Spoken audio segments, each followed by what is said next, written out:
Mix Yadav films Bhojpuri Sonu channel.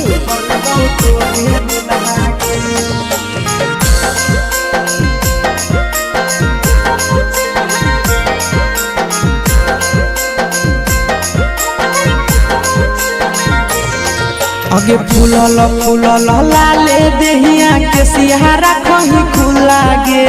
फूलल फूलल लाले देहिया के सिहारा कहीं खुला गे छोड़ी बनी जो हमर दुल्हनिया बनबौ तोरे दुल्हा गे छोड़ी बनी जो हमर दुल्हनिया बनबौ तोरे दुल्हा गे। फूलल फूलल लाले देहिया के सिहारा कहीं खुला गे। फूलल फूलल लाले देहिया के सिहारा कहीं खुला गे। रे छोड़ा बनबौ जब दुल्हनिया हम नहीं फुकबौ चुल्हा गे। रे छोड़ा बनबौ जब दुल्हनिया हम नहीं फुकबौ चुल्हा गे।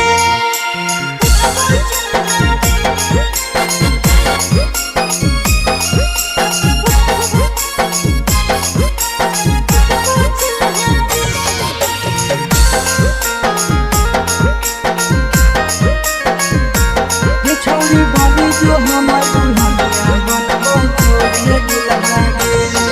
तोरा रहंगा गोदिया गोरा गोरा दिलवा ले लगो मोरा। जहिया से तोरा देखलियो छौड़ी प्यार भेलौ थोड़ा थोड़ा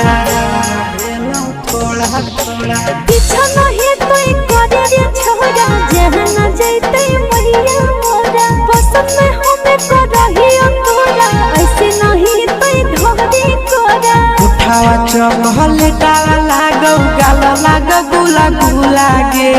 उठावा चकहल डाला लागौ गाला लागौ गुला गुला गे छौड़ी बनी जो हमर दुल्हनिया बनबौ तोरे दुल्हा गे।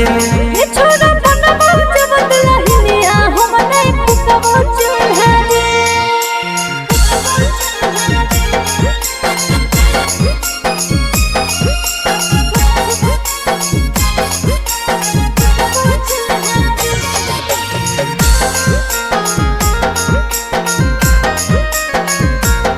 छोड़ी बनी जो हमर दुल्हनिया बनबौ तोरे दुल्हा गे। अगे मानी ले छौड़ी तो हमर कहना बा हमरे बनाइले अपन सजना। तोरा मानो हियो दुनिया जहना बा तोरे कारण तेजी देबो परनावा।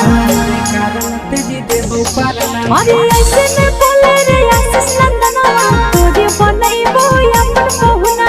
तोरे नाम से सिंदूर लगैबो तेजी है नहीं अपन परनावा। जब जब तोरा देखियो दिल में उठो है बुलबुला गे।